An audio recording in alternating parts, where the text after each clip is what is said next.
Une scène à ciel ouvert, en plein milieu de la nature, où danse, partage et bonne humeur règnent en maître. Ici, l'École des Sables, un centre dédié à la danse traditionnelle africaine et contemporaine, situé au sud de Dakar. La danse est la mère de tous les arts. C'est en tout cas les mots de Germaine Acogny, la reine de la danse contemporaine africaine et fondatrice de cette école de danse. Elle s'est battue pour sa passion et a initié son fils à cette discipline.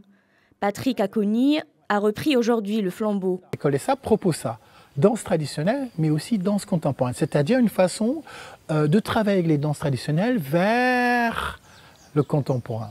C'est un jour de spectacle à l'École des Sables. Les danseurs, débordants d'énergie et de joie, se laissent emporter par les rythmes des percussions. Ce prestigieux établissement a accueilli et vu naître des danseurs africains et internationaux. Il constitue, depuis sa création en 1998, une plateforme de rencontres et d'échanges. Depuis peu, il fait face à de nombreux problèmes financiers. Aujourd'hui, moi j'ai la chance d'être ici.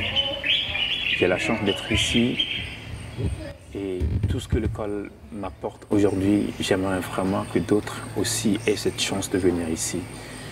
C'est très important cette école, c'est très important pour la culture africaine en général et la danse en particulier. Et entendre que cette école va peut-être fermer, c'est un choc pour moi. C'est une mauvaise nouvelle pour les amoureux de danse de voir leur école menacée de fermeture.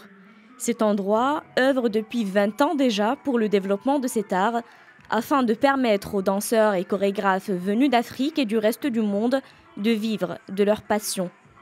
L'École des Sables a besoin plus que jamais d'aide financière et d'un sérieux coup de pouce de l'État. Nous, on a besoin de budget de fonctionnement pour continuer à faire ce travail. Et je pense que c'est là où le problème est, c'est que si les institutions étrangères nous ont aidés, il est temps que l'Afrique s'aide elle-même et qu'elle nous aide. Les gérants de l'Institut devront attendre que les promesses de financement de l'État se concrétisent. D'ici là, l'École des Sables poursuivra sa vocation première, celle de transmettre l'amour de la danse contemporaine africaine à de nouveaux étudiants.